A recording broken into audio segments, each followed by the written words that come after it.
Ya, Assalamualaikum warahmatullahi wabarakatuh.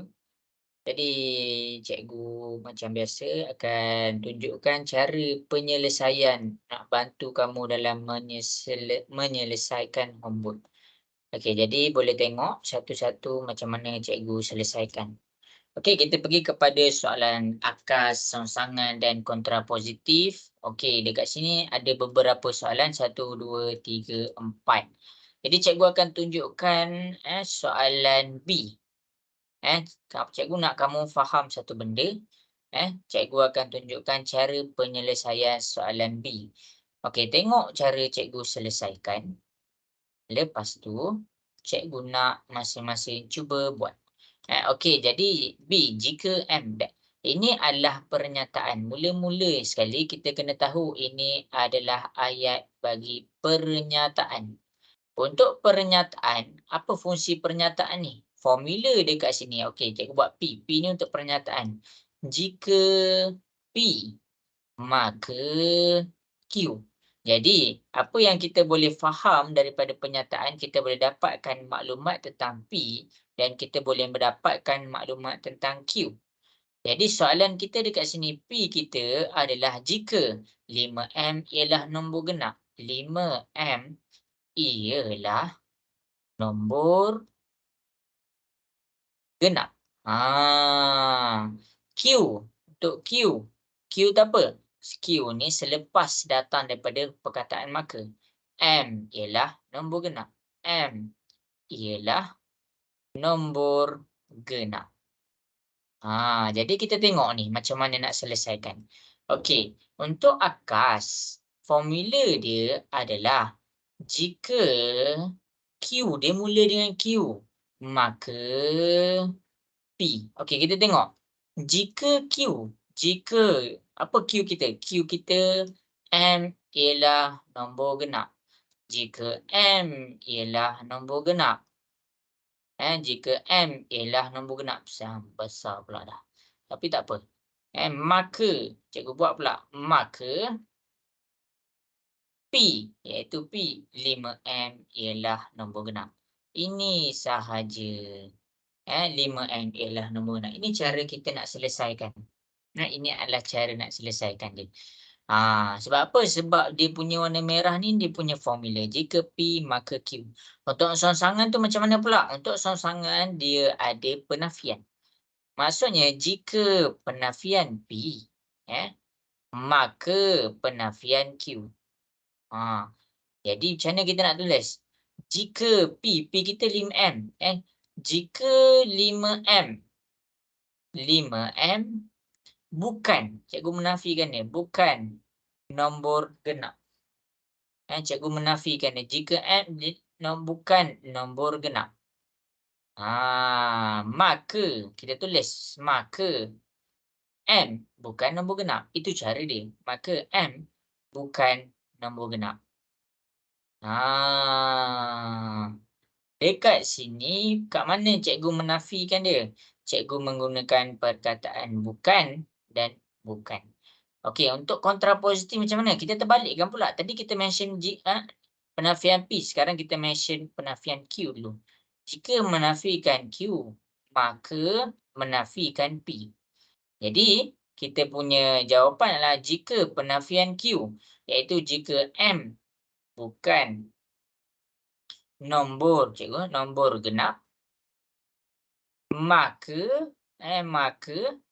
penafian P pula, 5M bukan nombor genap. Ini adalah cara menyelesaikan soalan akas, kontrapositif dan songsangan. Cikgu nak kamu tengok macam mana cikgu selesaikan. Daripada pernyataan tu kita ambil apa P dia, apa Q dia. Lepas tu akas, ini formula dia. Yang warna merah ni formula dia. Yang songsangan, yang warna merah ni adalah formula dia. Yang kontrapositif, yang warna merah ni adalah formula dia. Okey. Jadi, itu adalah penyelesaian untuk page pertama lah. Page pertama. Jadi, cikgu akan selesaikan pula untuk page yang kedua. kita masuk pula kepada membuat kesimpulan hujah deduktif menggunakan formula pertama. Okey, tengok ni menggunakan formula pertama. Cikgu buat satu je dulu. Okey, tengok ni. Tengok ni, dia punya formula. Cikgu nak kamu tengok betul-betul. Okey, formula dekat sini adalah semua nombor perdana. Okey, kita tengok dekat sini. Kalaulah kita nampak, okey, cikgu buka buku teks sekejap. Cikgu nak kamu aplikasikan yang dalam buku teks ni.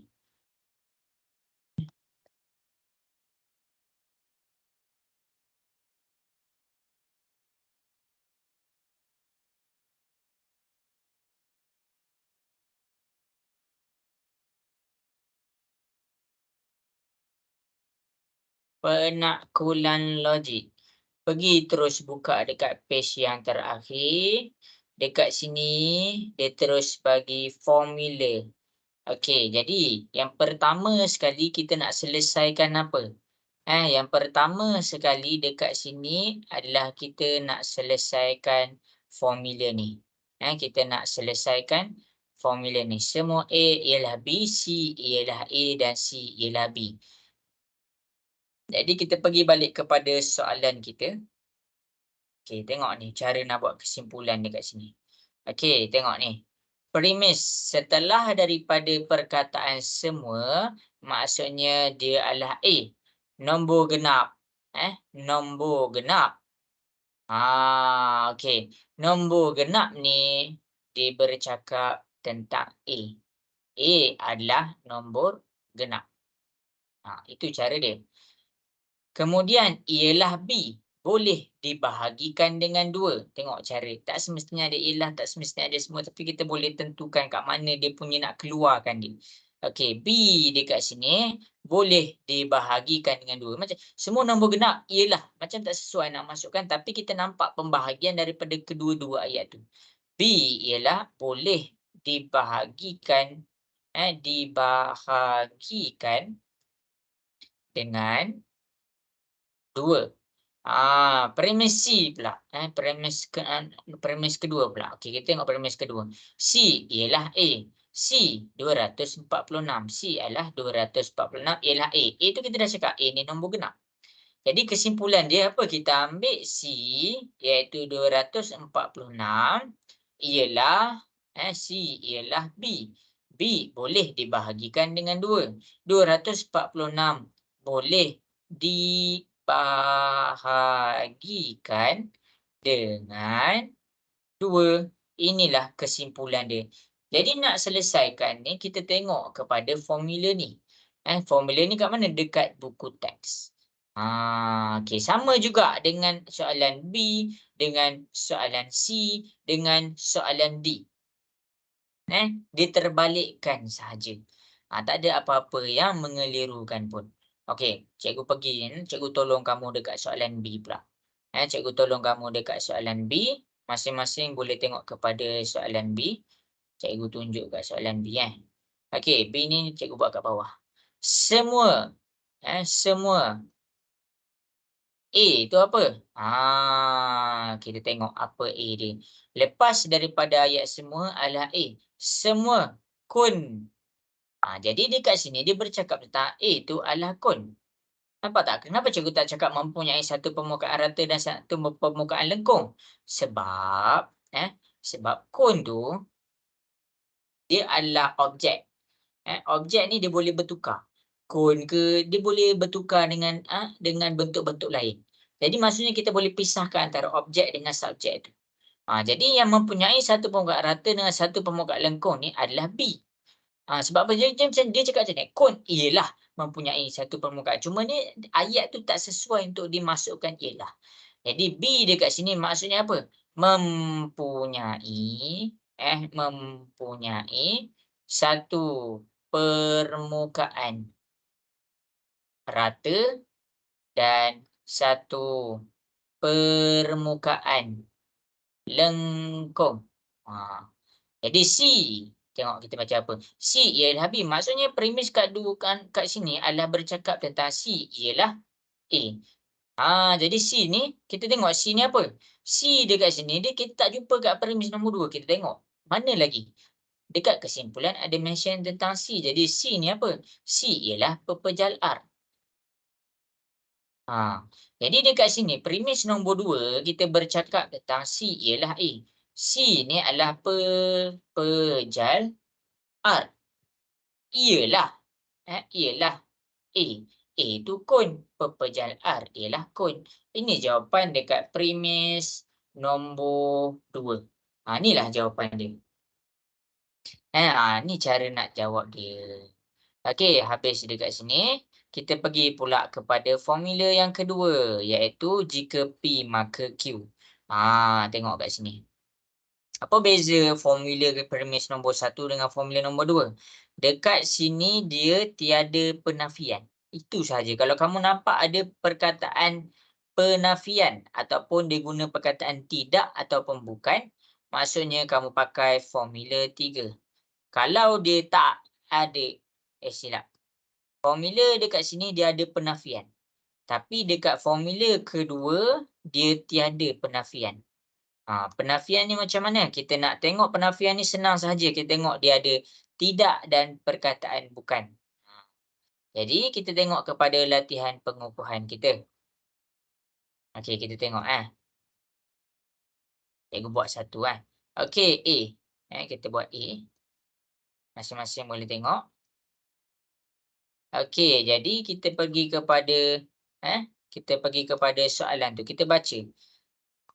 Jika jumlah sudut pedalaman poligon ialah 540, maka ialah sebuah pentagon. Jumlah sudut pedalaman poligon Q ialah 540. Dia tak ada mention pun tentang bukan ataupun tidak. Jadi dia pakai formula yang ini. Dia pakai formula yang kedua. Jadi bila dia pakai formula yang kedua, apa yang kita boleh baca dekat sini adalah premis 1. Daripada premis 1 kita tahu dia punya P. P dia adalah jumlah sudut pedalaman poligon ialah 540. Okey ni jumlah sudut pedalaman poligon 540. Ini adalah P dia. Q dia maka ialah sebuah pentagon. Ini adalah Q dia. Ni yang cikgu kurungkan tu. Tak pun cikgu gariskan ya. Cikgu gariskan bagi kamu nampak sikit. Okey, cikgu besarkan. Jika P dia mana? P dia cikgu highlight lah. Cikgu highlight. Yang warna biru tu. Jika sebuah, okey tengok ni cikgu highlight lagi sekali. Kat mana highlight dia? Jumlah sudut pedalaman sebuah poligon ialah 540. Ini apa? Ini adalah dia punya P. Untuk Q dia pula adalah maka, setelah maka. Setelah daripada perkataan maka, dia mention pula tentang Q. Ialah sebuah pentagon. Jadi dekat sini, apa yang kita boleh baca, ini adalah Q dia. Tengok, premis kedua dia. Premis kedua dia, jumlah sudut pedalaman poligon ialah Q. Sebab apa? Sebab dia bercakap tentang formula P ialah benar. Jadi jumlah sudut pedalaman sebuah poligon ialah 540. Kalau dia nak menafikan, jumlah sudut pedalaman poligon bukan 540. Jadi kesimpulan Q kita bercakap tentang apa? Kita bercakap tentang macam mana kita nak bercakap tentang Q ni benar. Ni pernyataan Q kita. Okey, maka ia ni apa? Kita tengok balik dia bercakap tentang apa. Dia bercakap tentang poligon. Jadi dekat sini kita baca kesimpulan dia apa? Dia bercakap poligon ialah sebuah pentagon. Poligon ialah sebuah pentagon. Ini adalah dia punya kesimpulan. Habis. Okey, jadi kita pergi pula sama sahaja yang lain pun semua sama sahaja. Jadi kat sini kita tengok pula kepada soalan yang ada penafian. Ada rekod. Jadi kita tengok pula ada penafian dekat sini. Macam mana? Okey kita tengok simbol dekat sini. Dia menafikan. Bila dia menafikan, maksudnya kita pakailah formula dekat nombor 3. Ada penafian dekat situ. Jadi bila ada penafian, kita pakai formula di nombor 3. Kita pakai di formula nombor 3. Jadi kita buat soalan ni menggunakan formula nombor 3. Tengok ni Cikgu pakai simbol tak nak cari kesimpulan. Okey, kita pakai ni. Premis 1. Okey, ada penafian.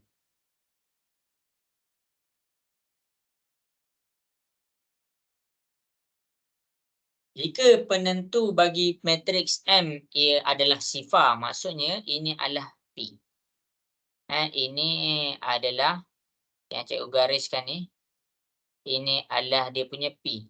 Maka matriks M tidak mempunyai songsangan. Ini adalah Q. Bila kita nak menafikan, kan kat sini kan ada perkataan tidak. Jadi bila kita nak menafikan pernyataan dekat Q tu, kita buanglah perkataan tidak tu. Jadi apa? Jadi matriks M mempunyai songsangan. Ini cara kita menafikan Q. Jadi kita nak menafikan P tu macam mana? Penentu bagi matriks M adalah sifar. Jadi dekat sini kita boleh sahaja tulis penentu bagi matriks M bukan sifar. Penentu bagi matriks M bukan sifar. Kamu kena ingat, ini adalah soalan matematik, bukan soalan bahasa Melayu. Jadi bila soalan matematik, dia bukan tentang ayat kamu betul ke tak. Dia tentang ayat yang kamu sampaikan tu, sama tak maksud dia dengan pernyataan P, dinafikan P, dan sama tak tentang maksud dia dekat ayat Q dan menafikan Q tu. Okey. Okey, habis. Okey, boleh tengok. Okey, jadi dekat sini. Kuasa tertinggi. Bila cikgu cakap tentang kuasa tertinggi, kuasa tertinggi dia 2. Jadi bilangan pemboleh ubah dia 1. Kenapa cikgu cakap 1? Sebab dia ada huruf X sahaja. Jadi dekat sini dia adalah kuadratik. B, kuasa tertinggi. Bila cikgu cakap kuasa tertinggi, ini pecahan. Ini pun pecahan. Jadi P ni di kuasa 1. Jadi kita tulis 1 dekat situ. Jadi berapa dia punya pemboleh ubah? P, Q, R. Dia ada 3 pemboleh ubah. Jadi tidak. Dia bukan kuadratik. Okey, sekali Y kuasa 2. Kuasa 2. Berapa pemboleh ubah? Dia ada Y sahaja. Jadi dekat sini dia 1 sahaja. Dan dia dikira sebagai kuadratik sebab dia ada kuasa 2 tu. Jadi ini adalah penjelasan homework untuk kamu punya minggu lepas. Jadi cikgu harap jelas. Cuba buat dan selesaikan. Ada masalah jumpa sahaja cikgu, WhatsApp cikgu. Okey, jadi sampai sahaja. Assalamualaikum warahmatullahi wabarakatuh.